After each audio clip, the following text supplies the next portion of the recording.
Good evening, everyone. I want to, first of all, wish you a happy holiday season. Thank you so much for coming out on a chilly night like tonight. I hear we're going to get into the 40s, so I can't wait to get home and snuggle underneath the quilt. We really appreciate you coming out tonight. This is our sixth in our six-part series called the Ormond Beach Life. And tonight we're going to talk about economic development, which is different than community development, because this is more about high-wage jobs, industrial, airport, those kinds of things. So tonight our speakers, we're going to have three speakers. They're going to be Brian Rodemaker, our Economic Development Director. He's been with us since June. He had some big shoes to fill from Joe Manarino, but he's done a wonderful job thus far. We have the CEO and President of the Ormond Beach Chamber, Debbie Cotton. And we have Robin King, the President and CEO of CareerSource Evolution Flagler. This meeting, much like other meetings, we will welcome our elected officials that are in the House, and I'll introduce the mayor and he'll introduce those. They don't stay for the meeting because we want to keep this as free from politics as possible. So they'll welcome you and then they'll leave and allow free and open dialogue. So thank you again so much for being here. We're really excited about where we go from here. This is our last workshop meeting, and in January, we won't have any meeting in December. In January, we will have a wrap-up meeting, and then we'll talk about where we go from there. Mayor Bill Partington.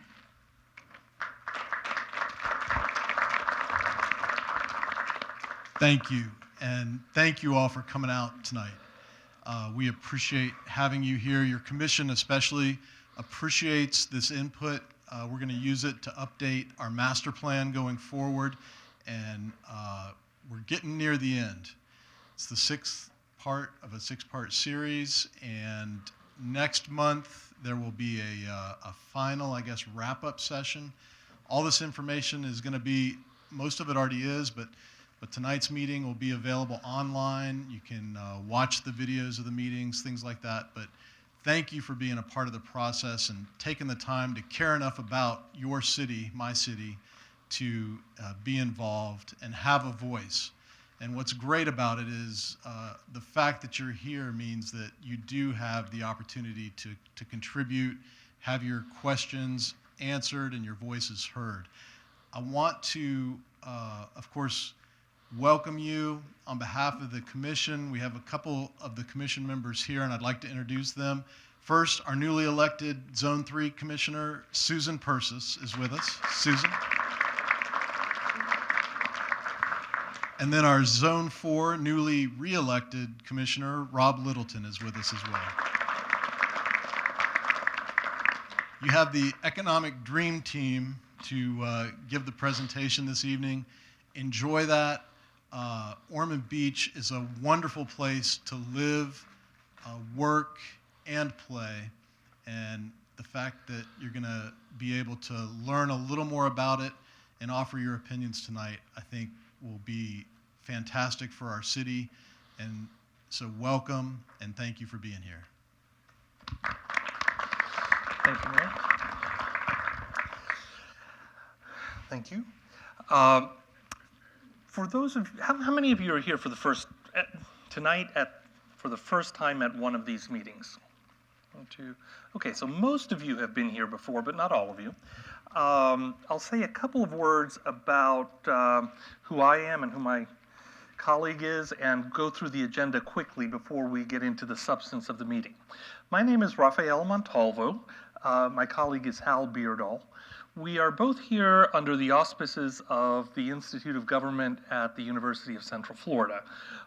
We're also with a service center called the Consensus Center, which was set up by the legislature to help folks in Florida have conversations about public policy decisions, and to do that in an impartial, multi-partial, if you like, neutral way. So we're not here to advocate for any particular strategy or party, even the city. We're here simply to help you have a constructive conversation, as constructive as you can. You should all have in front of you several things. One, an agenda, which I'll go over in just a moment, name and registration card, and a question card. The agenda today is very similar to the agendas for previous meetings. For those of you who have been here before, we will start with presentations from Brian, Robin, and Debbie.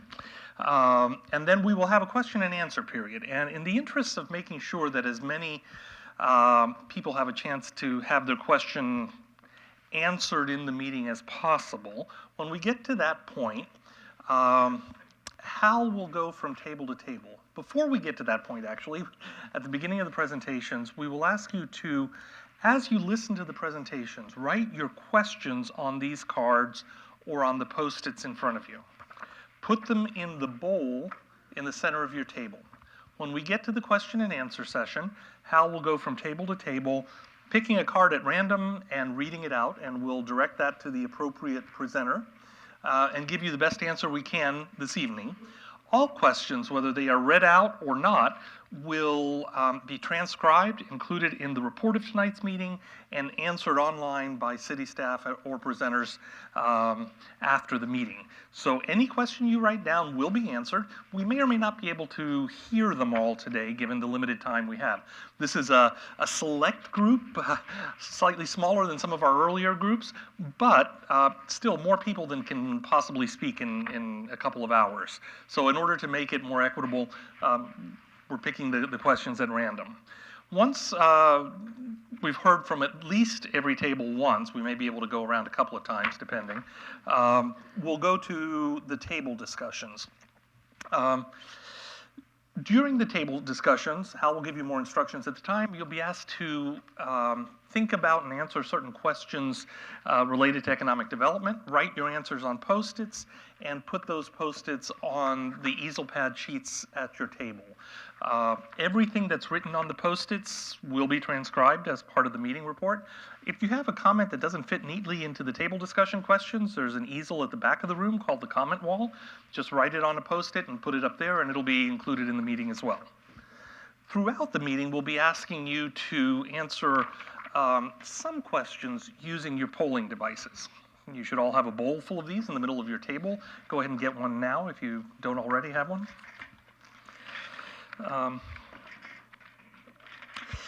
So I'll demonstrate in a minute by asking you to answer a couple of initial questions, which we have asked at every meeting, but this will allow you to give some answers to at least some questions in real time. Hal, before we get into the initial questions, anything else? Okay, so that's the agenda for the meeting. Presentations, questions and answers, table discussions, and scattered throughout some polling questions. So to start us off, we're going to ask you this question. Where do you reside?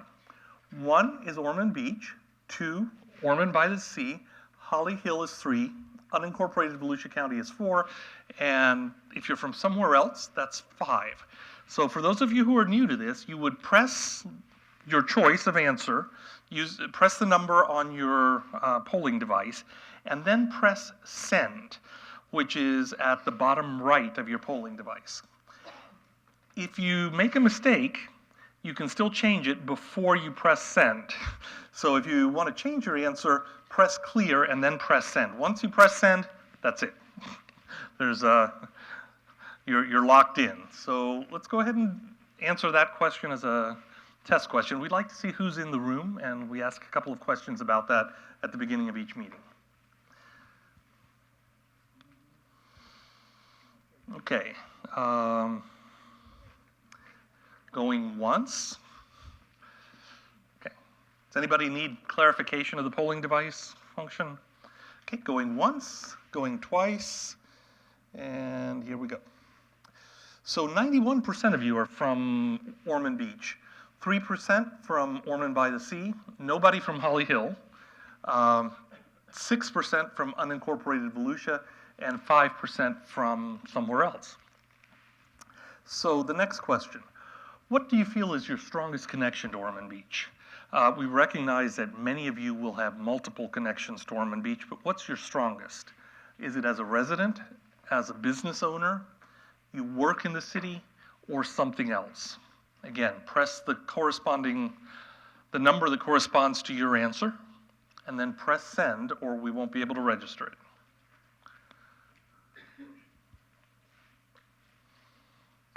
Okay. Going once, going twice. 85% of you identify as a resident, most strongly. 6% as business owners. 3% work in the city, and that's your strongest connection to Ormond Beach. And, 6% work in the city, and that's your strongest connection. And 3% have some other connection to the city of Ormond Beach. One last question before we get to the presentations. Whatever that strongest connection was, how long have you had it? A 1 would be 5 years or less. A 2 would be 6 to 10 years. A 3 would be 11 to 15 years. A 4 would be 16 to 20 years. And a 5 would be more than 20 years.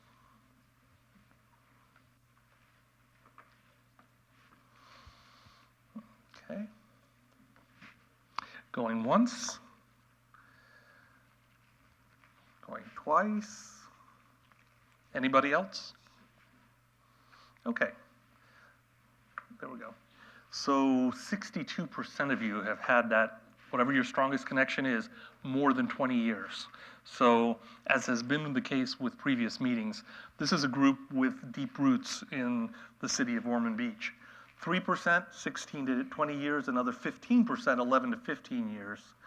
6%, 6 to 10 years, and 15%, 5 years or less. That's not only strong roots, it's also a useful diversity of perspectives. Folks who've been here just a few years may well see things that those who've been here much longer do not, and vice versa. So, we'll come back to the polling in a moment, but our first presenter is Brian Rademacher, who is, did I pronounce that correctly? Okay. Economic Development Director for the City of Ormond Beach. Thanks. I think I have that. Yeah, you're mic'd up. All right. Thank you. Good evening, everybody. Thank you for braving the cold weather to come out tonight to learn about economic development. Before your hands or your thumbs get too non-warmed up, we're going to ask you one more polling question. What does economic development mean for you? If economic development means creating job opportunities, press 1. If it means expanding the tax base, press 2. If it means improving the quality of life, 3. And if it means networking business to business, click 4.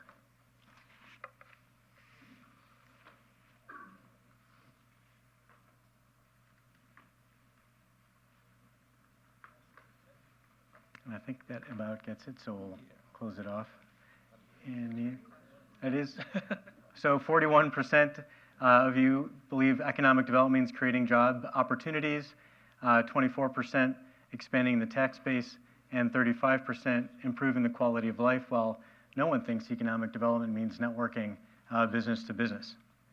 And it is true, this is somewhat of a trick question, but it's interesting to see where the priorities are when you think about economic development, because we all come with an idea of what it is.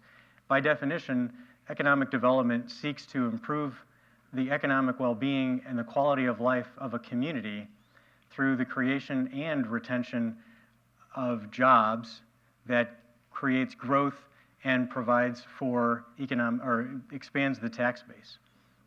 And a lot of times there's a question of, well, why does a city have to focus on economic development when it has so many other things that it has to deal with on a daily basis? But economic development matters because it creates job opportunities for its residents, that creates wealth and prosperity. Economic development helps diversify the economy. So rather than being reliant on only one industry, economic development brings in multiple industries so that you have a diverse economy for when times get rocky and to help bring in different types of businesses. Economic development matters because it expands the tax base. More businesses means more tax revenue that comes from the commercial industry. In 2018, property tax revenue from commercial and industrial businesses was over $3 million. When we look at the tax revenue that came in from their tangible property tax, was almost $800,000. This translates into a little over $3.8 million in tax revenue the city of Ormond Beach receives to put into community projects and infrastructure programs. And when you have good infrastructure and you've got more jobs, through these economic development efforts and improves the quality of life and the standard of living. So the Economic Development Department is committed to supporting economic growth by supporting companies to expand and locate in the city. And we do this by following an economic development strategy. And tonight what we're going to do is talk about the different components of our economic development strategy. And as we go through those, you'll notice on your table that you've got a pad of paper that'll be part of our table topic discussion. And so as we go through the strategies, think about the different components that are a part of it, and you'll have an opportunity to provide your own insight on what other ways we can enhance these programs or other things that can be done in order to how we look at how we do economic development. So the first program that we do in economic development is business retention and expansion. This is where we work closely with our business community, primarily the professional and business services, the manufacturing sector, where we will make a connection with the executive level of companies so that there's an open line of communication. We'll do plant tours. We'll ask them how their industry is doing and if there's anything that they may need from us. So we'll provide technical service. A lot of times they'll call us up and they'll say we're having a challenge finding a particular type of employee, or we would like to do better marketing locally within Ormond Beach or Daytona. And so if it's a service the city can provide, we will do that, or we'll connect them to a variety of our service partners.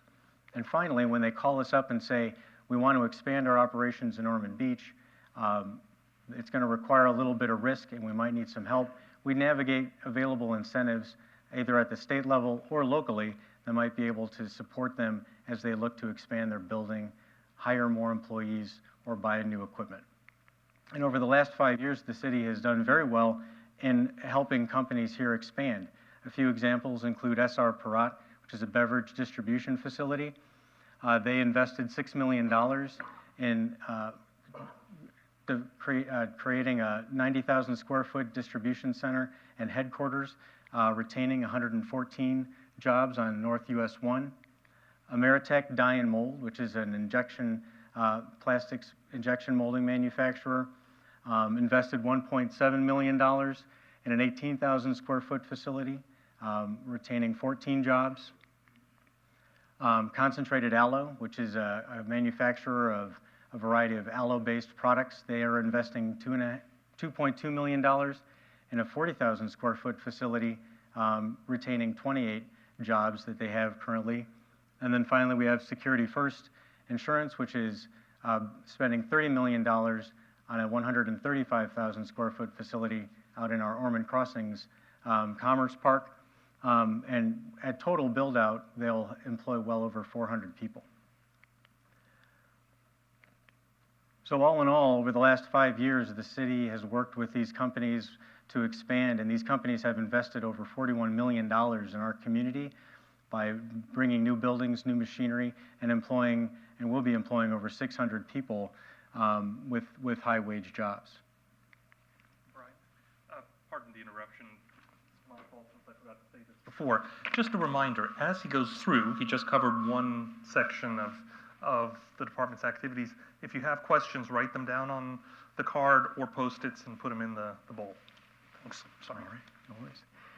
So the second program, while we're working to help companies that are already here stay here and grow here, we also work to do business attraction.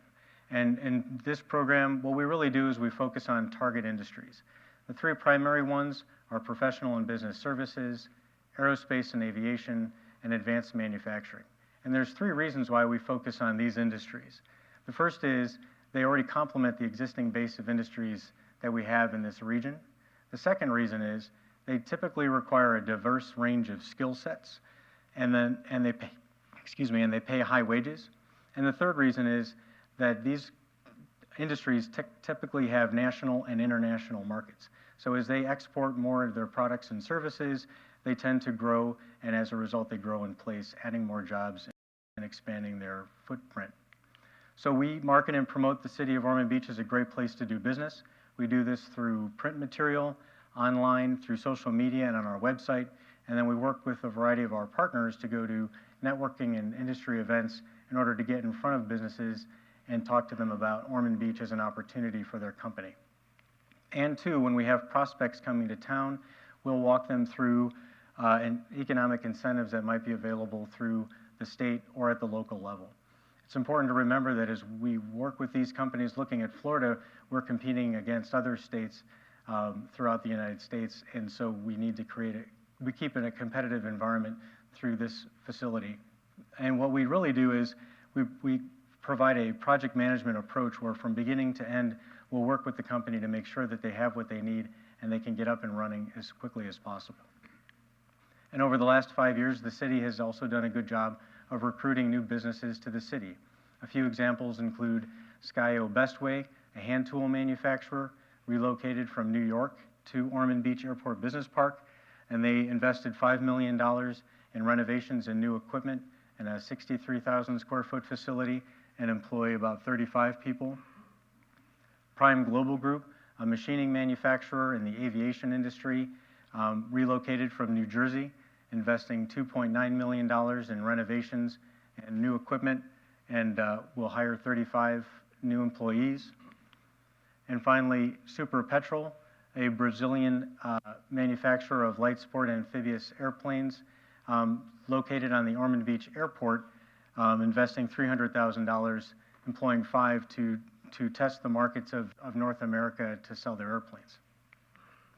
All in all, over the last 5 years, these companies moving into Ormond invested over $10 million in buildings and new equipment and have employed over 275 people. So again, it's all about recruiting and recruiting these companies to the city. And so as we look at retaining and expanding companies and also recruiting new ones here, it's important that the third leg of our economic development strategy is enhancing our economic assets. There's a reason why these companies are deciding to stay here, and there's a reason why these companies are choosing Ormond Beach as a location for their business. And it has to do a lot with the competitive advantage that we have over a variety of other cities, counties, states in the United States. And the 4 primary assets that are a big draw, particularly for the targeted industries that we go after, are the Ormond Beach Municipal Airport, a variety of business parks, we have available sites, and we have a vibrant downtown and beach. And these are all very important components of a location decision. When companies are looking to relocate to a new city, or as companies are looking to expand, they're looking for opportunities like this. And so we'll start with the municipal airport as an economic engine within the city. It generates about $13 million in economic activity just on the airport itself, and this is through the businesses and the tenants that are there. A lot of the activity that goes on there are flight schools, FBOs or flight-based operations, maintenance, repair, and then just general aviation use. And these companies too employ about 80 people. It's important to remember that the airport isn't just used by Ormond Beach, it's used regionally by the greater Daytona region by private use or by other companies that leverage the airport for their aviation use. And the companies, again, that we're looking to attract to this community also are looking for cities that have airports in order to do what they need to do, or where using an airplane is part of how they travel from one company to the next. And so as an asset, it's important that the city continue to invest in it. And over the last 9 years, there's been a total investment of about $10.9 million to help bring the airport, to keep the airport competitive with other general aviation facilities. And it's important to note that over 90% of the project costs were borne by the Federal Aviation Administration through their grant programs and the Federal Department of Transportation through their cost sharing and grant programs as well, which leaves the city with about a 10% share in project costs, but benefiting from amazing programs like heliport improvements, runway rehabilitation, and then currently working on runway rehabilitation and design and extension work for runway 826. The second economic engine are our business parks. There's actually several of these strategically located throughout the city. And these are important assets because businesses like to locate around other businesses, quite frankly. And secondly, they want to be close to their buyers and their suppliers. And so the largest of our business parks is the airport business park, which has over 38 companies located there, and they employ well over 600 people. What's interesting too about the Airport Business Park is I mentioned the diversity of the economy. If you want to look at the diverse companies we have in this community, you just have to stroll through that park or drive through the Airport Business Park, and you'll see that we house manufacturers, there's technology companies, professional services, there's engineering firms and construction firms. So there's no loss for opportunity in the park. So as an asset, it's important we work to maintain the overall appearance and aesthetics of the park. We work with those businesses as they look to expand, and we'll also work with commercial brokerage community for land that's still available for sale, as we'll show the park to companies that are looking to locate in the city. The third economic engine is Ormond Crossings, which is a 3,000 planned community at the intersection of I-95 and US 1. And this is an economic engine in two respects. The first is the overall vision, which includes a state-of-the-art commerce park, which is located east of I-95. There's a lifestyle town center that's envisioned west of I-95 to support the commerce park, as well as to support the third leg of it, which is the variety of residential and neighborhoods that you'll see on the farther west side. And it really creates a live, work, play environment all within that one particular area.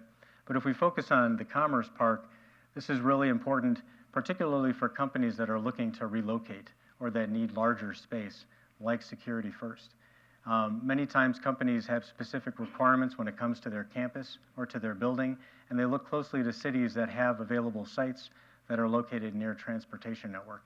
So the Ormond Crossings Commerce Park, which is entitled for over 1 million square feet of office and industrial space, provides that opportunity. And the final economic engine is downtown and the beach. We know it's an employment center.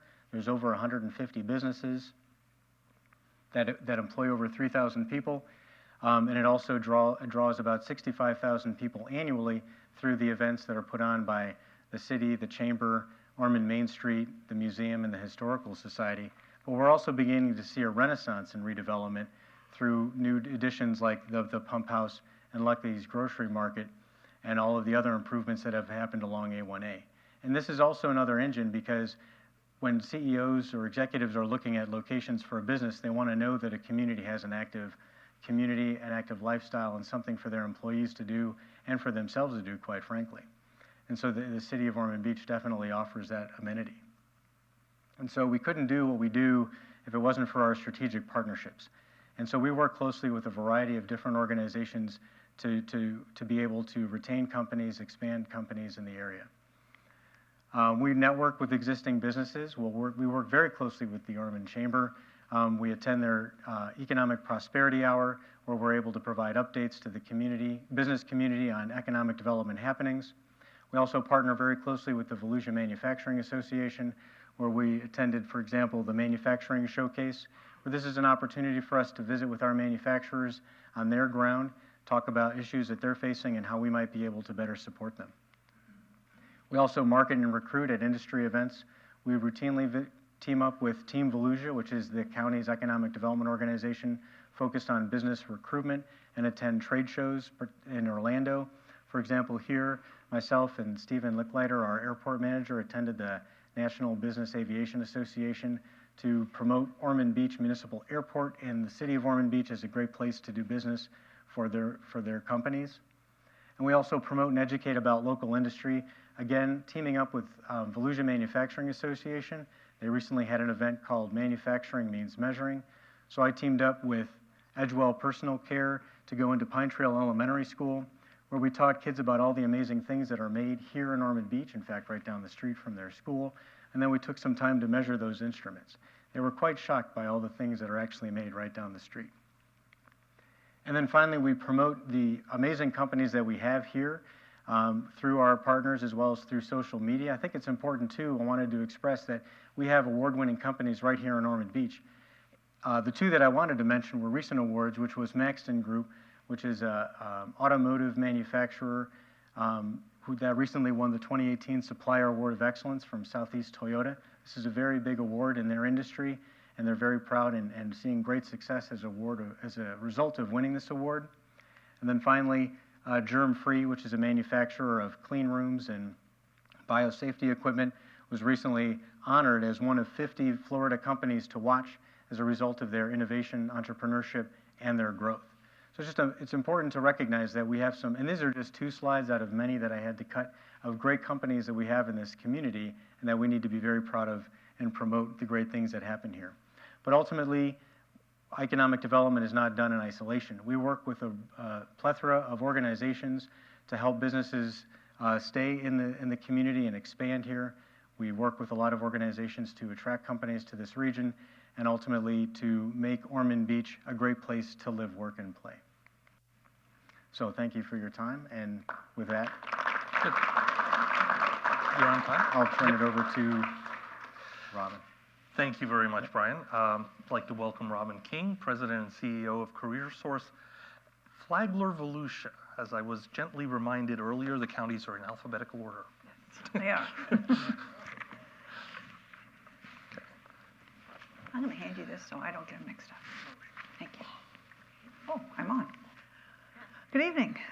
Good evening. Thank you for the invitation. It is really terrific to see some faces I haven't seen in a while that I know are long-term, long-time advocates of Ormond Beach. So Brian had asked me to come and really talk about the workforce element of economic development. It's one of the first questions that an existing business has, prospective businesses have. What's the workforce?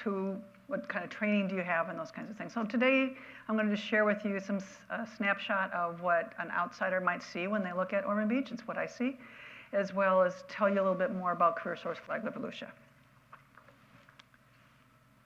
So I am the president and CEO. I've had that role for about 5 years. I know many of you know Rick Frazier, and he held that role for about 12 years. He was a great mentor. And in that time, we have really done a major switch from serving job seekers to serving businesses. And that's one of the things that we really have started to take a look at. And so I serve a board of directors, the majority of which are private sector businesses who really oversee how we invest our in training and employment dollars in our community. We have 3 career centers. We have one in Daytona Beach, one in Palm Coast, and one in Orange City. Our overall goal is the prosperity of all businesses and their employees. In order to do this, we do study a lot of data. And like I said, I'm going to share with you some snapshots of what organizations like us look at, as well as what someone else would look at from outside the community. So, population. So if you take a look at this, the under 25, 22% of those in Ormond Beach, that's really kind of like the pipeline. Those are your students. They are in either K through 12, or they might be in post-secondary education, but that's pretty much what that would kind of take a look at. 25 to 54 is the prime workforce age. That's where the bulk of the workforce, their age, so 31%. 55 to 74, if you are in the workforce, it is amazing. 65 is not a retirement age anymore, is it?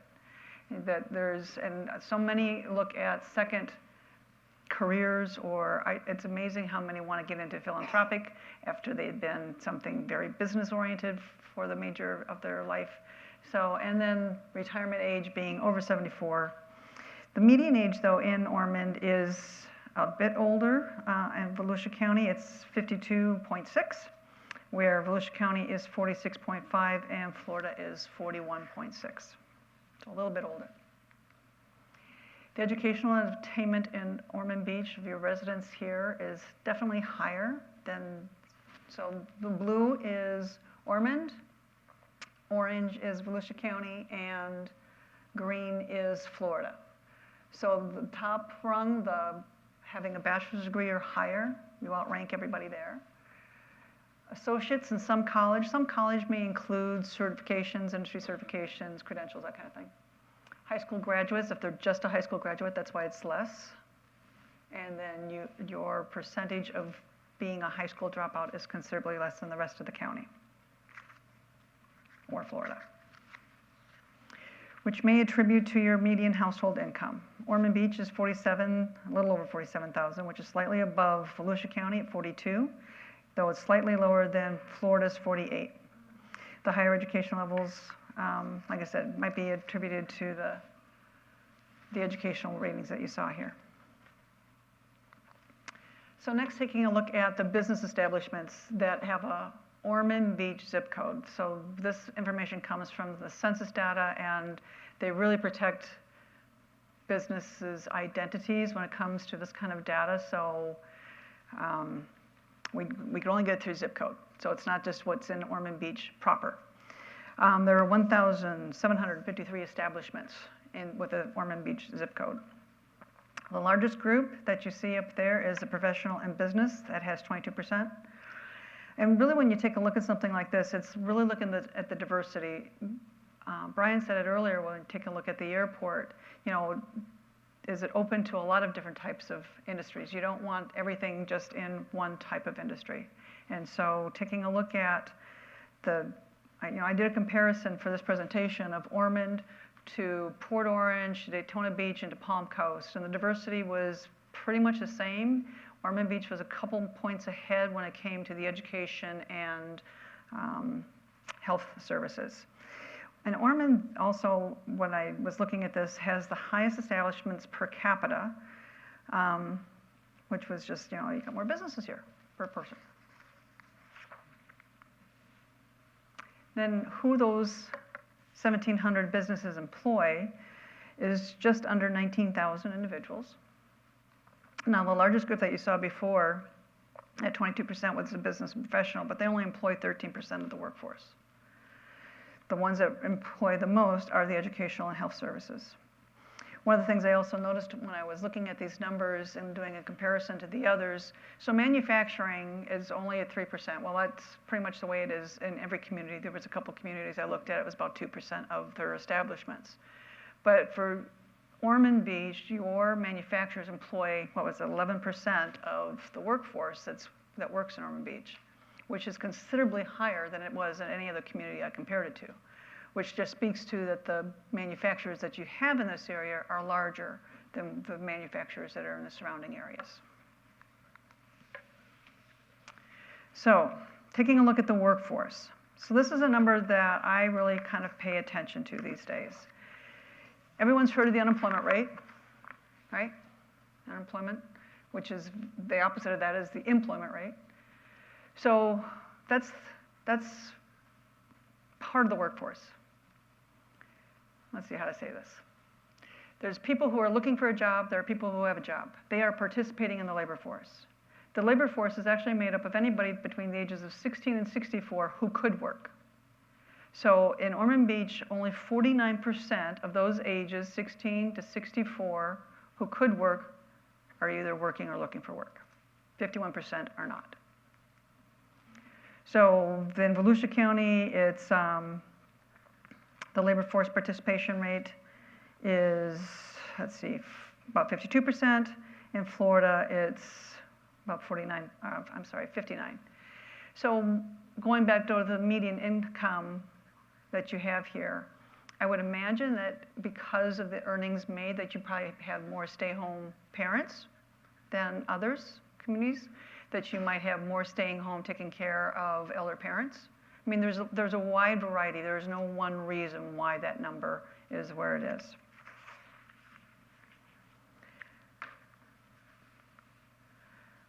As I said earlier, that my job is to look at the prosperity for all, both employers and for our employees.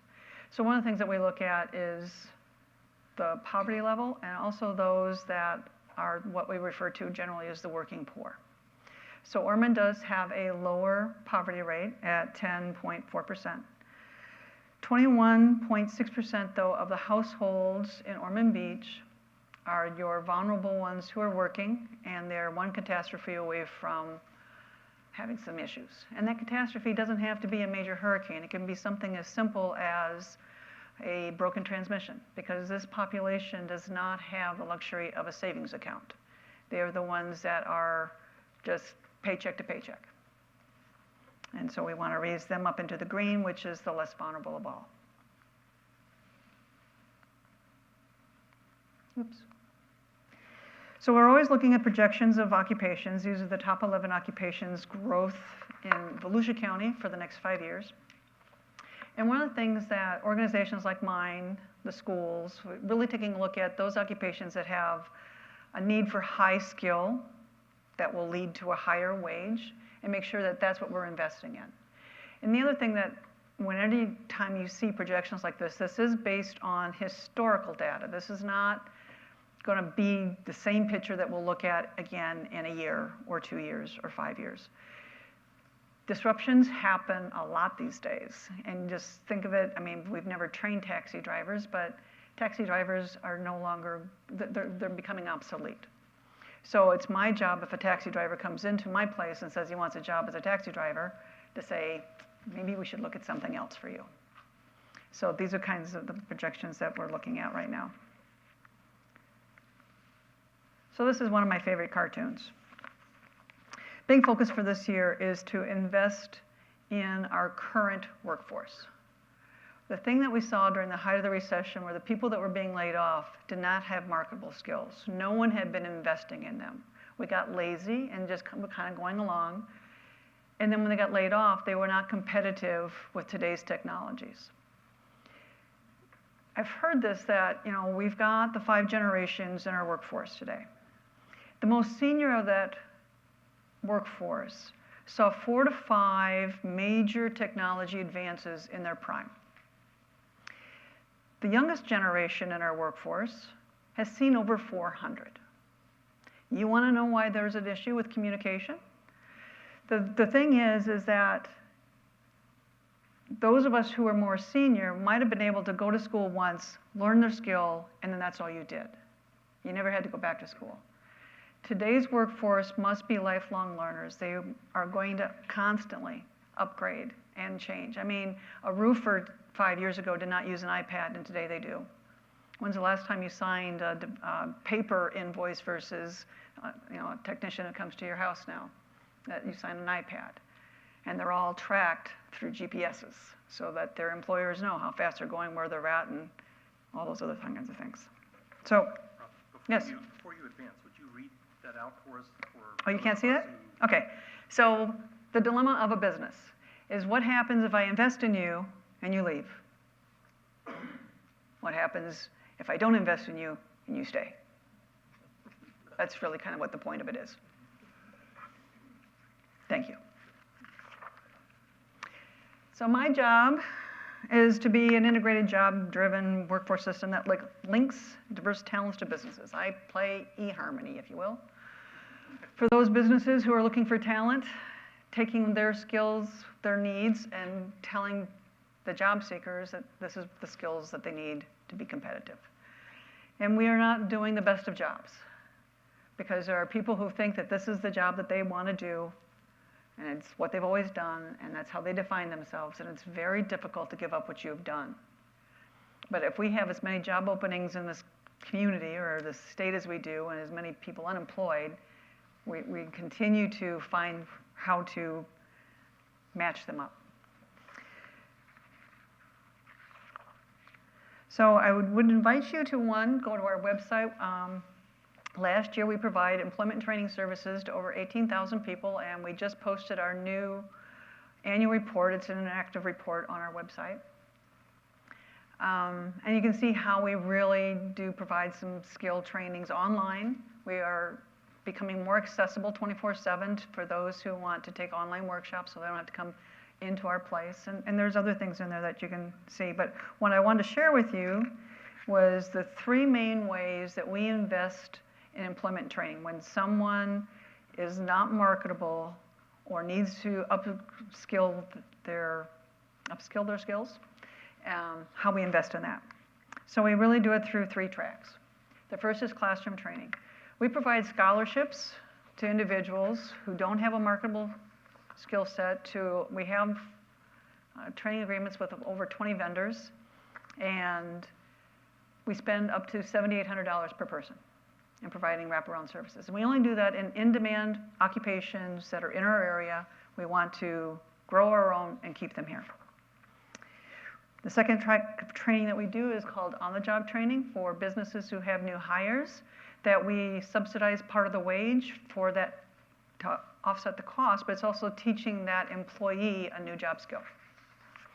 The third way, and this is what I was just talking about, the customized training, that if you've got an employee and you need to upgrade their skills, whether it's something as simple as an Excel, or you've got a new, we work a lot with Brett out at Hudson Technologies. He has a new machine comes in, that his employees need to be trained on that. We match up with businesses on doing that. So we have a team of business services reps who can talk to our businesses anytime about solutions. We will invest up to $30,000 per company per year. Our year starts July 1. And the companies that know how easy this is at our door every July 1 and said, I'm ready for my next round. So this is my phone number. Please write it down. If you have any questions later about or have a business that is interested, one of the things that I love about Brian is the first phone call I had with him. He's like, I've got this business and they want that, and I said, well, this is who you need to talk to. Well, I haven't heard from him again. And so we were talking recently. He goes, well, yeah, I call Celine all the time. So he just removed the middleman and he's working directly with us all the time, getting his businesses connected to these resources. I thank you for your time. Thank you, Robin. Thank you. Thank you.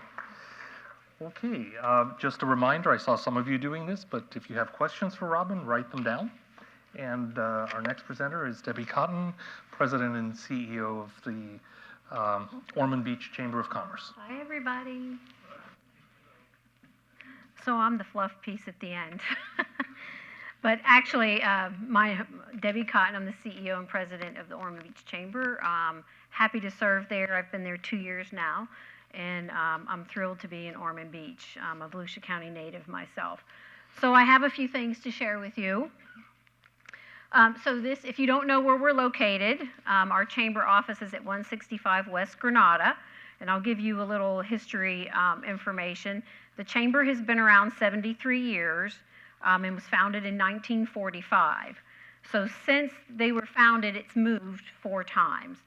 Some of the locations that we have on record, the first one was the east corner of Granada in A1A, and then the chamber stayed there until 1958. And then we moved to 4 West Granada, I'm not sure what that is, and South Beach Street. That's all we have on record is like intersections. And then in 1961, we moved to our current location where we are now, and then it was remodeled in 2002. So that's where we have most of our, we have quite a bit of square footage there to host meetings and that. The chamber is also, if you're not aware, the official visitor center for Ormond Beach. So a lot of the people that come to our area on vacation, business owners, executives, what have you. They love Ormond Beach, and then they're like, oh, we want to stay here. So then we put them in touch with the city to kind of help that evolve. But that's kind of how things happen, and people come to different areas and find what they like.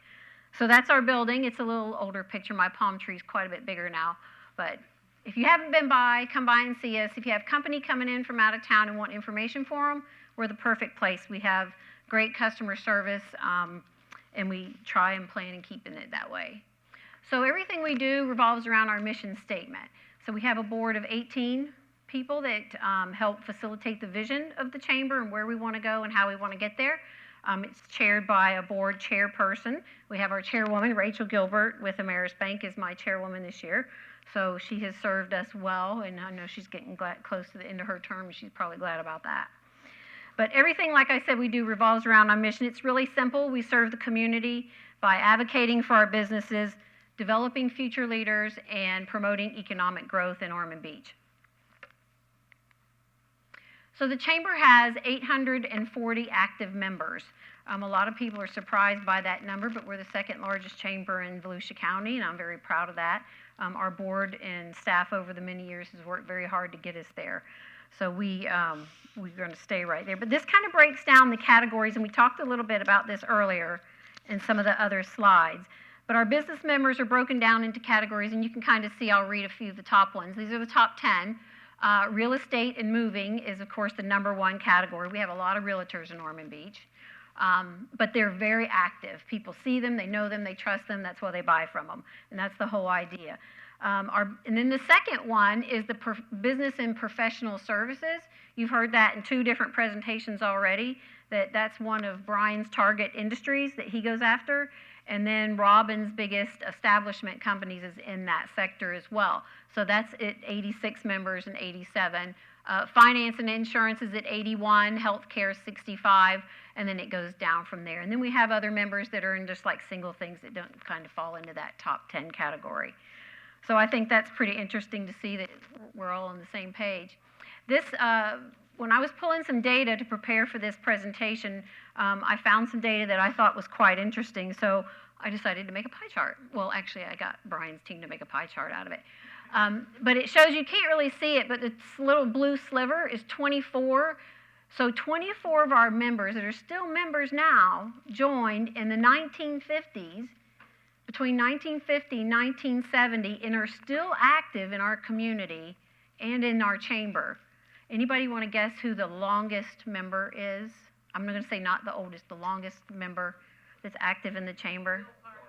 Yes, Bill Partington's lock. Yep. But followed close behind him is Halifax Insurance. It used to be Mitchell Knoll. And then right after that, I think Florida Power and Light came on in like 1962 or 67. So all those, but you can even kind of see the spread between 1980 and 1990. Still 114 members still supporting the chamber, which means they're supporting our community, right?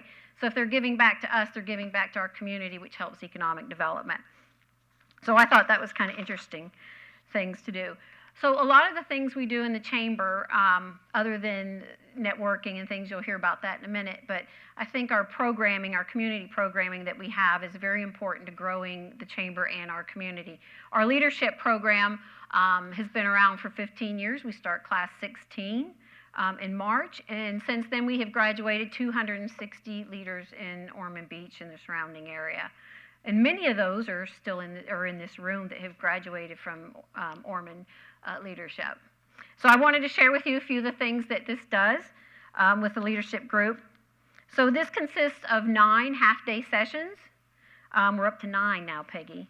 9 days now, and it provides leadership development for civic-minded individuals, learning information and issues and opportunities that Ormond Beach community faces. The sessions provide participants opportunities to meet and converse with city leaders and other business leaders in our community. That's class 14 on the steps. The other thing, one of the days we do is public safety. You know, we take the class to the fire station, and they learn all about how the fire services work in Ormond Beach, and that's always enlightening to a lot of people. Hudson Technologies, learning about the manufacturing business we have here in Ormond Beach. A lot of people don't realize that. They think they know everything about Ormond Beach till they go to the program. So Hudson was very nice. The historical day, everybody likes Three Chimneys. That's always everybody's favorite day. That rates very high in our surveys. And it's, of course, we work with the Historical Society to help provide that day. And each year, the classes choose or they have a class project to get them more involved and ingrained in Ormond Beach. Different classes choose different things. For many years, it was a Cobb's Corner 5K run that they did for many years. And then this is last year's class. It's we worked with Ormond Strong. You've heard of the nonprofit Ormond Strong. One of the veterans, their backyard and fencing was destroyed by Hurricane Matthew. So the class picked this project to kind of go rebuild that backyard, to kind of give them a sense of peace again. And that's just some of the class members working there as well. Class 15, the last one that just happened, I have to say, I'm very proud of what they accomplished. So they raised over $15,000 to bring the Dolly Parton Imagination Library to the children of Ormond Beach. So if you're not familiar with the program, this program provides books to Ormond Beach children from birth until they begin school, no matter what the family's income. If a child is enrolled at birth, they can receive up to 60 books in the mail by the time they reach kindergarten. This is a huge benefit to our community and our children. So this class, in a matter of maybe 6 weeks, raised $15,000, which was the start. That's more than what they were supposed to raise, to start this program up. So if you want to enroll in this, you can go to the Early Learning Coalition of Flagler and Volusia counties and find out more about that. And this is the graduation ceremony where the class presented a check to Allison Miller, with the Early Learning Coalition. So we're very proud of that. They did it in a short amount of time, and it just gets them more ingrained and really vested in our community, which is what it's all about. So we're very proud of our community. So one of the things we do is Beautification Awards, which kind of keeps us connected to the community. So we have a committee that goes around and looks at homes and businesses 3 times a year and recognizes them for what they do on the aesthetics of their property to kind of keep it clean, kind of lift the spirit of Ormond Beach, and kind of sets a precedent. So we do it 3 times a year. This is holiday last year, and we present it to the homeowners. This was the best holiday decorations. I can't remember where this was, but it was great. If you love holiday stuff like I do, I'm like, oh my gosh, I'm in heaven. This is one of the businesses we did right out front there, and we put a sign. We give them a sign that they can display proudly that they were recognized for what they're doing to their building. And then this is another one of the homeowners we did in the spring. So we do care about it, and we publicize it, social media, so everybody's very proud to do that. And so moving on. The other thing, and I think one of my most favorite programs when I came here, is our program called Teacher of the Quarter. So it's a program that we go around, a group of people, mostly this group in particular, go around we have 9 schools that we go to. Some of them are surrounding, like border us, Ormond Beach, but we include them. And the principals or their peers nominate them, one of their teachers, every quarter for them going above and beyond for what they do with our kids. So we recognize that, and we do it with the help of sponsors, of course, to make this happen. But so we'll take a half a day, and this group will go around every quarter and recognize 9 teachers in front of their students, not in front of their peers, but in front of their kids, and their kids love it because they get so excited, especially when the mayor comes in. Because there's a question that's always asked, who's the most important person in the city? Well, mayor's not here. They usually say the president, but then we have to dial them down. And some of them get it. You know, the older ones understand the mayor. But, and they're so excited. And then he presents the teacher with the key to the city. And just hearing them go, wow, it's amazing. It really fills your heart. But we have been, so I'll give you some numbers here instead of me rambling. We've been doing it over 14 years. And to date, we've recognized 500 teachers. Just giving them an award, just saying thank you for what you do, and doing it in front of their kids. They cry, and then we cry, and it's just a fun morning. You're exhausted by the time you're done. And then at the end of the year, we bring all 36 teachers together and a lunch, a private lunch for them that they can sit and relax, not have to worry about the children or getting back to class or anything. And we have sponsors that help us do that. You, the business community, helps us do those things, or we couldn't do it without that. So it's very nice. We have businesses that donate flowers, awards. We have one of our members that donates one teacher a quarter a $250 gift certificate and a chauffeured ride for them and a guest to a restaurant of their choice. How great is that for them? They don't get recognized like that enough. So these are just some more teachers getting recognized. The other community program before we move on is what we call our Rob Ritter Scholarship Program. We are the only chamber in Volusia County that does it, and I'm very proud that we do this. So we recognize high school seniors. There's a qualifier. They have to fill out an application. They go through an interview process. Is that the parent of that student has to be a member of the chamber. That's the benefit of belonging to the chamber. But we get applications, and we do it at the end of the year. The board set this program up, I think, in 2016. And we've given two $1,000 scholarships in 2016 and 2017. I'm happy to say because of the generosity of our members and our businesses, we were able to give 4 $1,000 scholarships in 2018. And my chairperson for this, his goal now is 6 for 2019. So we need your help. But the students love it, and it teaches them the interview process as well, so they're prepared when they move forward. Y'all still with me? Okay, good. So other program, we did 2-in-1 school at this one. Other programs that we do that keep our businesses connected to the city and what's going on is our Lunch with the Mayor. I think it was started quite a while back with Mayor Kelly. They did it monthly, and they went to the businesses, I think, in the beginning, and then that kind of got to be a lot, so they started bringing the businesses to the chamber. So we do this now, and we've been doing it with Mayor Partington ever since I've been there, and we do it quarterly. So we'll invite a select group of businesses in. We give them lunch.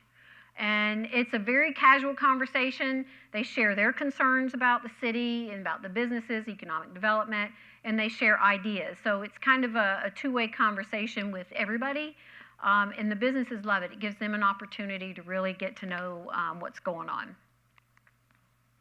The other thing that wasn't popular on the poll in the beginning was networking. Now, I know it was a trick question, but networking is important to our small businesses. You know, the majority, probably 85% of our members are small businesses, so that's members less than, that have employees less than 5 people. So we have to provide them with opportunities for that. That's their way to get the word out. The other thing that we do is provide programming, educational programming for them as far as professional development. You know, sometimes it's marketing, sometimes it's social media, sometimes, unfortunately, it's active shooter. You know, those are the way we have to change the way we do things. It's not the same chamber as our mom and dad had. Ribbon cuttings. Everybody knows the chamber for ribbon cuttings, don't we? We do a lot of ribbon cuttings, which is great. That means we have a lot of new businesses coming to Ormond Beach. This is just, we partner with our partners with the city, like this is the Volusia County, the new dog park. You can see Chairman Kelly there, Mary Margaret, and their dog. See him in the corner, isn't he cute? So we help do those partnerships, and then we also do ribbon cuttings for new businesses. This is one that just opened up there in the plaza right there on Nova. But to date, we have done 37 ribbon cuttings so far. It's just the end of November, so we have still December to go. In 2017, we did 32 ribbon cuttings. So we don't do ribbon cuttings just because you join the chamber. There's a qualifier for that. It's got to be a new business, expansion, relocation, or a remodel that qualifies for a ribbon cutting. And we do this every Thursday at 4. So if you ever want to come, this is a great time to get to know the businesses, get to know the leaders of the business there, because they're always there. You're always welcome. It's open to the public. We talked about networking. We do a monthly business after hours like many chambers do to allow that in a relaxed atmosphere. So this is just some of the pictures from those. Brian talked about Economic Prosperity Hour. We've been doing that for quite some time. We host that every other month, and we have about 50 to 70 people, depending. But it does provide updates from city, county, sometimes our state legislators will give us an update after session to see what's going on. How did Ormond fare? How did Volusia County fare in session? And then we, from our own commissioners too, that give us an update on what's going on. This is one of our most popular events too that happens every other month. And that all these programs, if you're not a member of the chamber, and if you're not, I'll tell you how at the end, you can be a member. But you can come to these. There's always member pricing and non-member pricing for all of them. The other thing we do is partner with different entities to help our entrepreneurs. They're the backbone of the community. Every 2 years, we produce this guide called Doing Business in Ormond. And it kind of helps. It's kind of a step-by-step guide as to how to start your business, who to talk to, how to talk to them, and what you need to know about it before you begin that process. But we also partner with the Small Business Development Center at Daytona State College. We partner with SCORE. They come in and bring potential startups, or as they begin, into our meet every Monday in our office. So we're there to help assist that if there is any direction needed. And then I'm really proud to say our board supported unanimously, without any questions, a program called Startup Grind, and it's Startup Grind and Fireside Chat is what it's called. But it's a national program, and we had some individuals start that in Ormond Beach, And we've partnered with them, the board has partnered with them to kind of support that. It's part of our strategic plan to support entrepreneurs. So this is just one aspect of things that we can do to help do that. It takes a village. So that's what we're here to do, is kind of help our businesses grow. Just moving on to pretty much wrapping this up, is our signature events that we hold every year. Our Women to Women Luncheon is a brand new event we started last year, fastly becoming our most popular event. And we feature prominent businesswomen in the community to tell their story, really about their journey, not what they do, but about their journey as a woman in business. So you can see Michelle Carter-Scott there. Our Mayor's Golf Tournament is always a highlight, and we will be hosting our 50th next year. So we have been doing this tournament for 50 years. I can tell you from a chamber environment, that's unheard of. So that means that the community supports it and they want it. So this is just a few pictures of that. Our biggest event that we hold every year, we just finished up a couple weeks ago, about a month ago now, our King of the Grill event. It's an amateur and pro grill off, if you will. And it brings about 1,500 to 2,000. We've had almost 3,000 at some point. We just finished our 7th. And they get trophies for winning for People's Choice, Judge's Choice, and our commissioners always help us. Did I see them? There they are. Help us do the judging. By the time they're done judging, all the amateur grillers, they're pretty full. But it's a fun time. And it helps bring the community together, and we hold it at the casements. So that's all of my presentation right now. Thank you. If you're not a member, like I said, you can join online. Or if you have any questions about anything, let me know. Thanks again. Okay. I hope you've all been busily writing questions as you listened. We'll go table to table and do our best to answer them while you're here. Hal. Thank you all. I'm going to start back here. Thank you all very much. I will note that you've only got, I guess, not quite as many tables. One, if you haven't put a card in your fishbowl, this is still your chance before I get to you to get another one in here. Let's go around, see how long it takes. I have a feeling we're going to be able to maybe get a second round. I'll go around once, make sure we get everybody, then go back around as needed. All right, this one helps. How can we bring business interests and environmental concerns together to talk and problem solve? I guess that's open to any of you. The question is, how can we bring business interests and environmental concerns together to talk and problem solve? I think you can bring the business community together to talk about sustainability and their practices in terms of when they're growing their business and how businesses, when they're relocating, what that has to do with the built environment. So I think there's definitely an opportunity for a conversation there. Okay, and we probably didn't mention this enough at the beginning, but this is the series of meetings is input to the city, to the elected officials for the update of the strategic plan in the spring. That sounds like as much a suggestion as a question. So, yes, go ahead. Okay. From the next table, how many acres in Ormond Beach city limits are now available for development into light manufacturing or distribution operations, and where? Great question. I can say that within the Ormond Crossings Business Park, there's about 500 acres within the Commerce Park component that is available and entitled for commercial industrial development. I'd have to go back and look at availability currently in our other industrial parks in the Airport Business Park. But. Okay, thanks.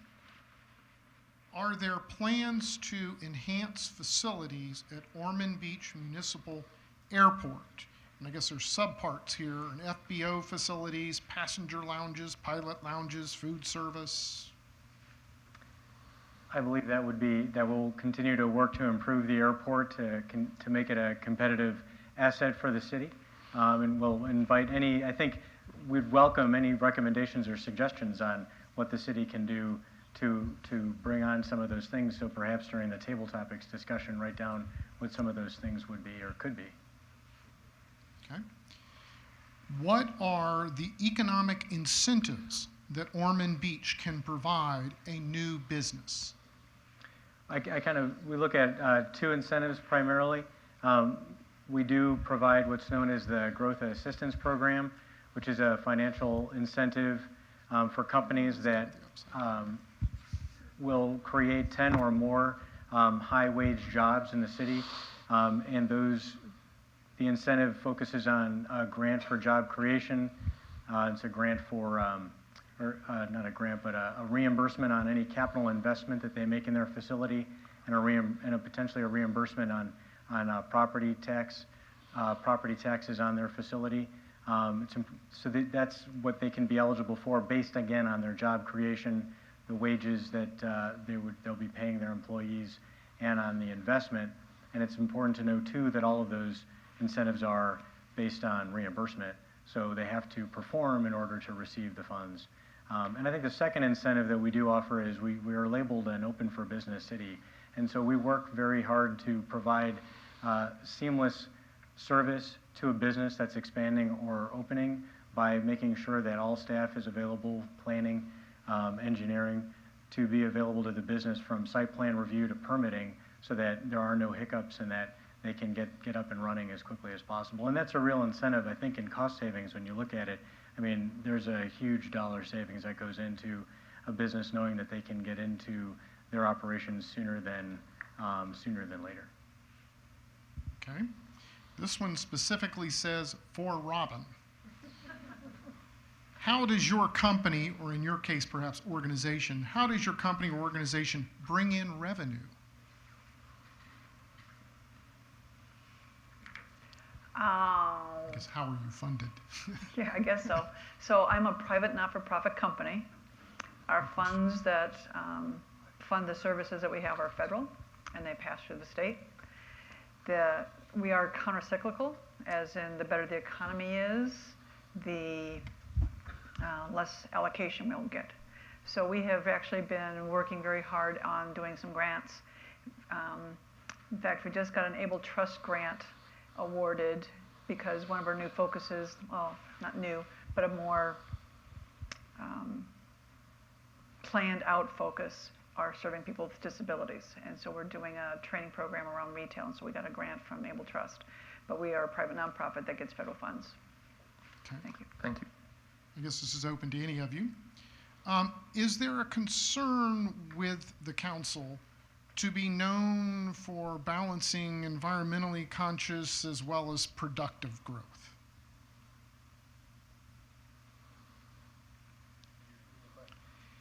The question is worded is there a concern, I guess, within the council to be known for a balance of environmentally conscious as well as productive growth?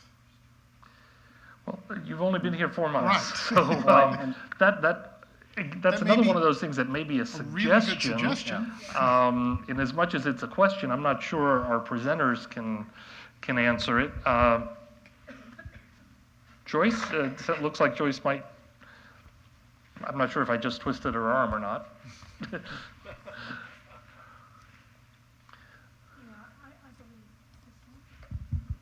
believe strongly that the commission. Not all. Take that.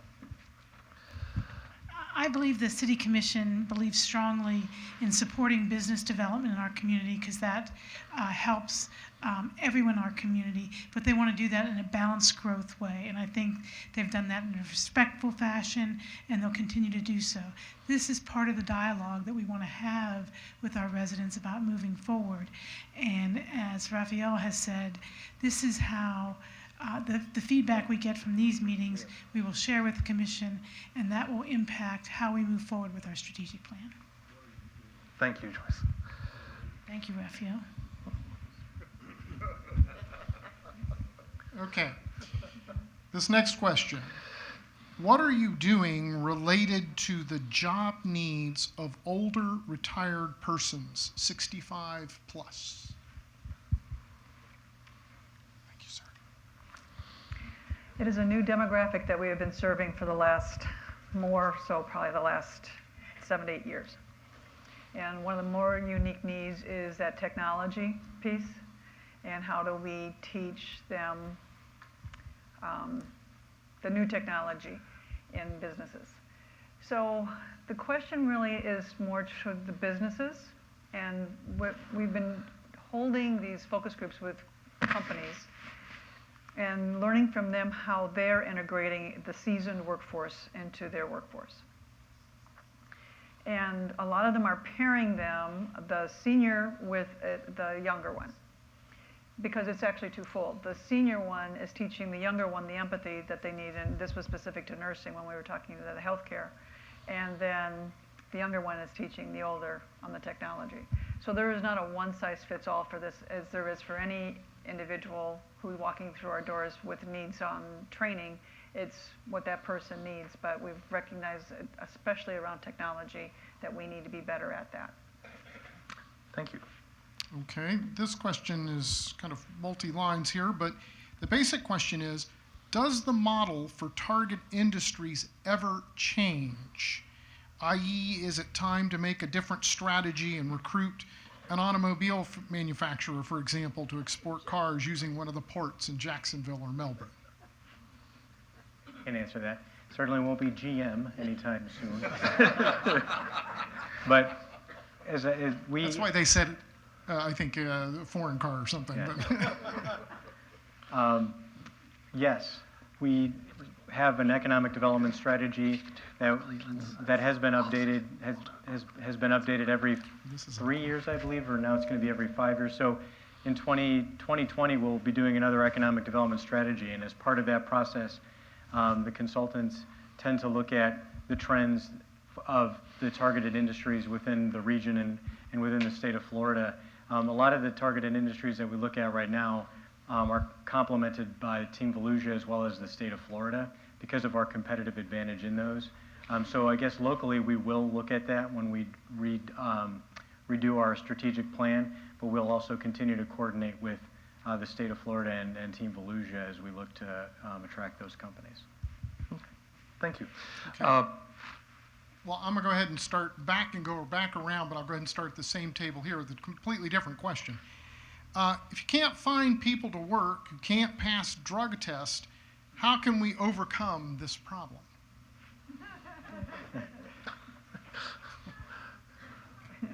Change your policy?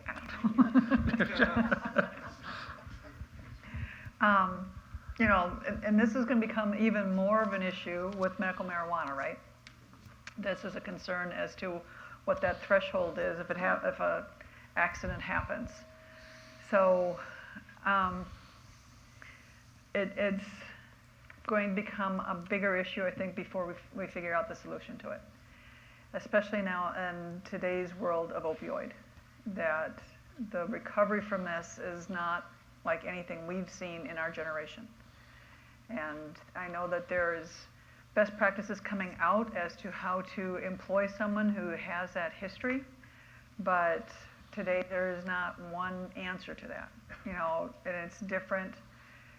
If it was just the kids and the stupid stuff they're doing, that's one thing, but this is across all generations right now, and it's going to take a multi-approach to it for us to really figure it out. Thanks. Please describe how you work with or partner with other local area chambers. Yay, good. Well, actually, our chamber and all the chambers in Volusia County are involved in Volusia County Chamber Alliance. So we meet monthly, the executives do, and we discuss any trends or any issues that we are seeing overall for chambers. We also host an event every year called the Mega Mixer, and it's like a big business expo. So all the chambers join in June and put this big event on at Embry-Riddle. The other thing we do with other chambers is we partner on like branding. You know, how can we get, maybe one of the things we're looking at now is retention is a big piece for businesses, not only as staying in the chamber, but just staying in business in our communities. So we're going to be working with Volusia County Economic Development too, as chambers do, and kind of probably do some surveys to see what can we do. What are they looking for and how can we help provide those services? So as chambers all through Volusia County, we're all talking the same talk and making sure we're all on the same page together. So our communication, I'm fortunate that I work with a great group of executives in Volusia County. Thank you. Next one here specifically says, for Brian, do you recruit retail establishments? If so, how do you decide which type of retail to target? Retail is not typically an industry that we're going after. Again, with economic development, we're focused on primary industries or those targeted industries. It's not uncommon for retailers to reach out to us for information, and we'll provide that information to them. But again, they're typically following their own market profiles and location decisions, and they will rely on us for information. But we're not actively recruiting those, as we're more focused again on primary industries. Okay. Thanks. Given the high cost of college, how does CareerSource identify training to meet individual and business needs? There's a thing that a lot of people say these days. They say, not everybody goes to college. And that's not true. Not everybody's going to go for a 4-year degree. Everyone needs to go to college. It might be a 1-year certificate, 2-year certificate, whatever that is. So there are entities like mine that help offset that cost. But one of the things I don't know if you realize, how many industry certifications our high school graduates are graduating with that are not just high school graduate stuff. These are industry level certifications and a wide variety of occupations, and from very high skill to culinary to whatever that is. So there are a lot of options for everyone, and I hope that you'll join me in changing the conversation, instead of saying, well, not everybody goes to college. Well, so if you're not the one going to college, what does that make you feel like? What does your parents feel like? So everyone's going to college. Everyone needs that, because again, that technology is requiring that skill set to be higher. So help me in saying that everyone's going to college. Not everyone's going to a 4-year degree. Not everyone's going to have a $200,000 debt when they're done. How's that? Thank you. Okay. What incentives are available to redevelop existing aging neighborhoods? Or perhaps to redevelop in. Yeah, in terms residential neighborhoods, or is it? I mean, that has to. He's saying residential. Okay. Well, again, our focus doesn't really. We're not really focused on residential neighborhoods, so if there's an opportunity, we'd be working with our planning and community development departments on that component. But again, we don't really focus on residential neighborhoods. And again, all of your questions will be answered either by presenters or staff online after the meeting, so that may be one we can direct to other staff. Okay. Next table here has a question, says, there appear to be tens of thousands of acres of land north and west of Ormond Beach between State Road 40 and US 1. Who develops plans for that land? Well, is it Flagler County, Volusia County? Is it within the city limits? So it depends on jurisdiction and ownership and land use and zoning. Perhaps you could speak to any partnerships or activities with economic development entities in adjacent jurisdictions. Are there those relationships? Depending on those, yeah. I mean, again, leaning on Team Volusia and Volusia County Economic Development would be the two primary organizations on the where we would look at development opportunities. Okay. All right. Thanks. Okay. And the last one, how are we partnering with the area high schools to train and grow our own workforce?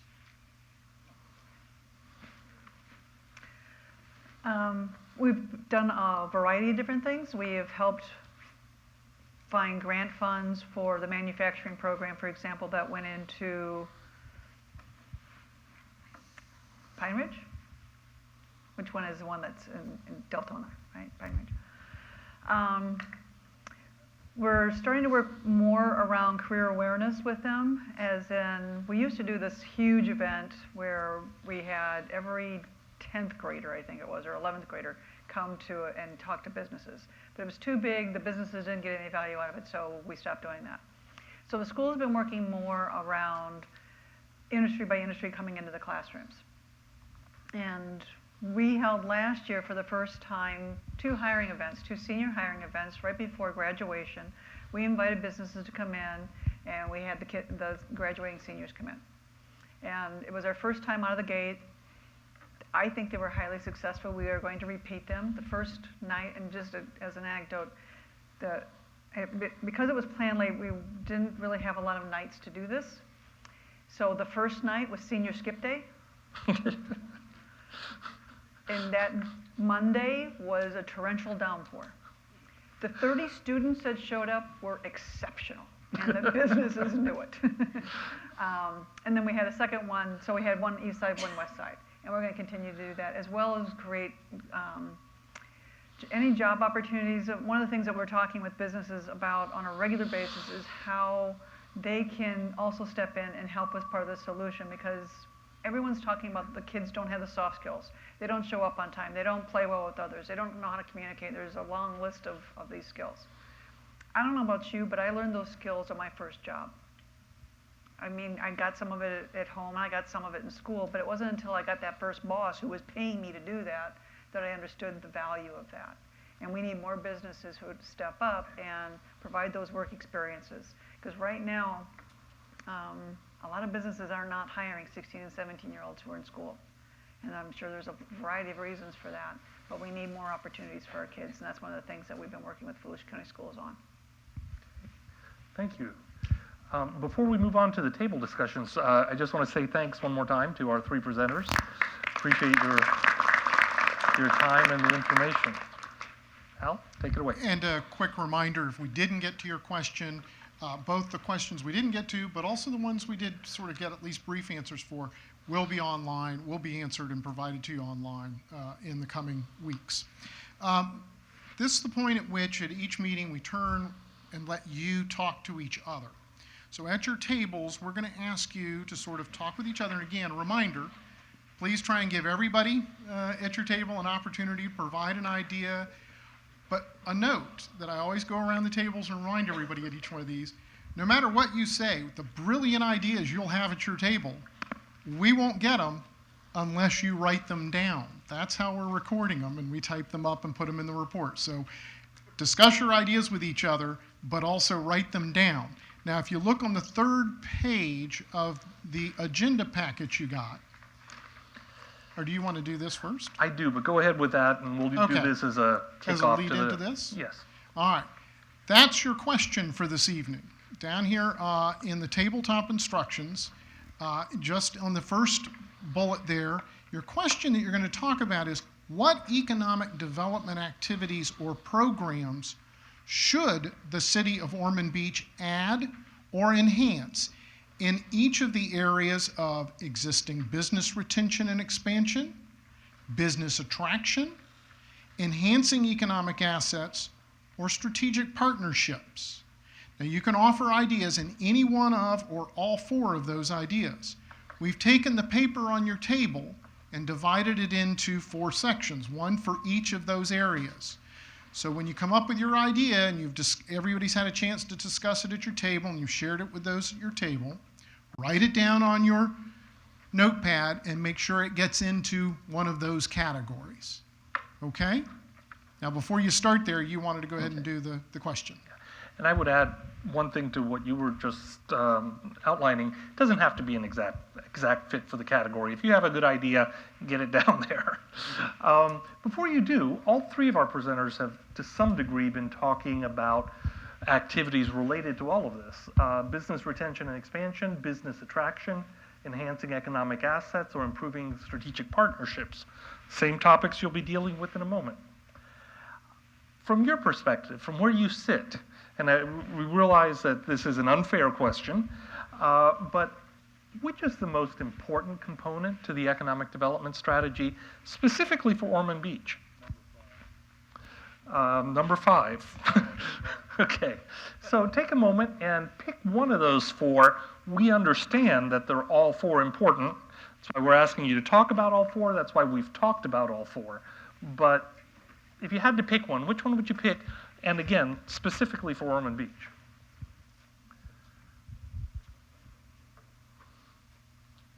And the economic assets, again, were the airport, Ormond Crossings, the downtown. What was the 4th? Business partners.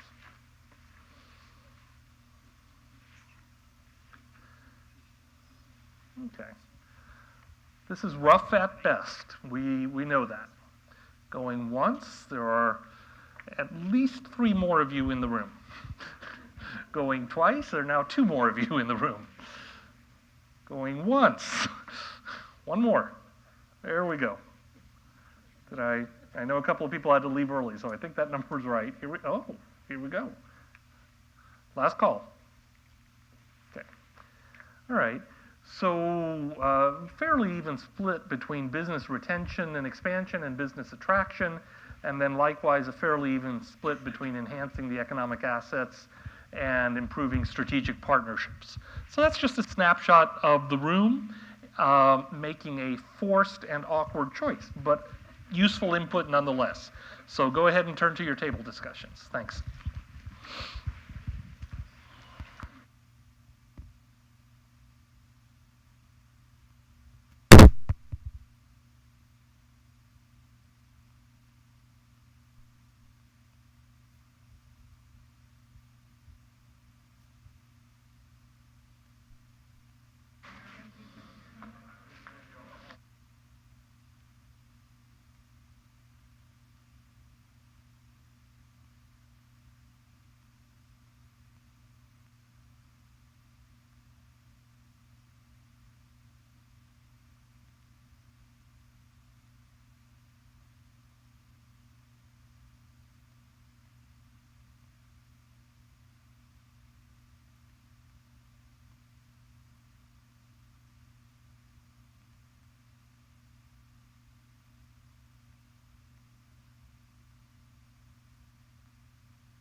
if I can get your attention for just a moment.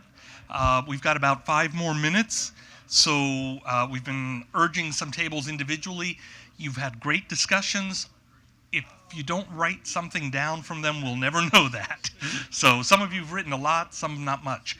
If you are leaving, sir and madam, there is a meeting evaluation form at the back of your packet. It takes just a moment to fill out.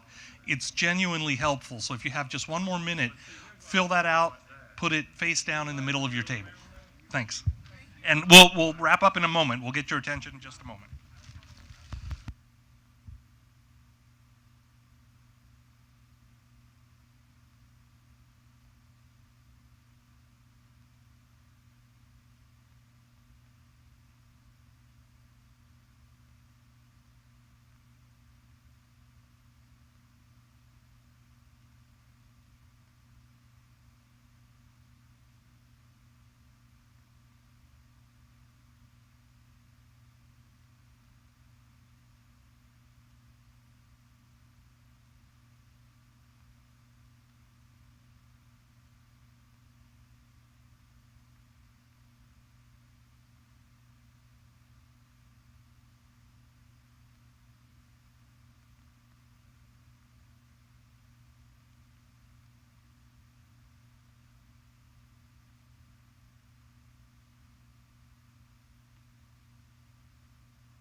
Okay, if I can have your attention, we'll wrap up here in just a moment.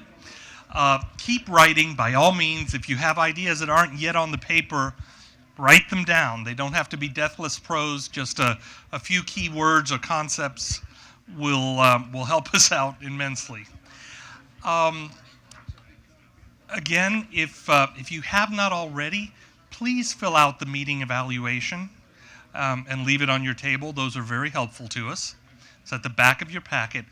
And I'd like to say a few, I hope, tantalizing words about the wrap-up meeting in January, and then give it back to Joyce for final words. The meeting in January, for those of you who've been here, thanks, I'm sorry. I hate to interrupt what are obviously some good discussions you're having. But we did commit to wrapping up at 8 o'clock, so you can keep talking after I'm done. The meeting in January, for those of you who've been here for a few meetings, you know this has been our standard format. The January meeting will be somewhat different. We will be presenting back to you some of the key input from each of the 7 or the 6 meetings. And we're talking with the city about some creative ways to move the overall discussion forward. The presentations won't be around new topics. They might be about the results of the meetings to date, and then you'll have a variety of different ways to engage with each other to move the actual discussion forward. So it won't be so much, it won't be the same format. Stay tuned for more information, but expect something different in January. Thank you. And again, we want to thank you so much for coming out. The key purpose behind all of this was to move our agenda forward with the strategic plan, to give the commission the feedback from the residences and the business community in what you want to see in our community. So as Raphael said, we're going to look at some creative ways to summarize some of that information, but then go back to the 2015 plan and maybe use 1 or 2 of those questions that we, your high level, your very top most important thing to the community. So that's what we're going to look at. So we'll have some different ideas and a lot more interactive session, no new information, no new presenters. So again, thank you very much and good night and stay warm.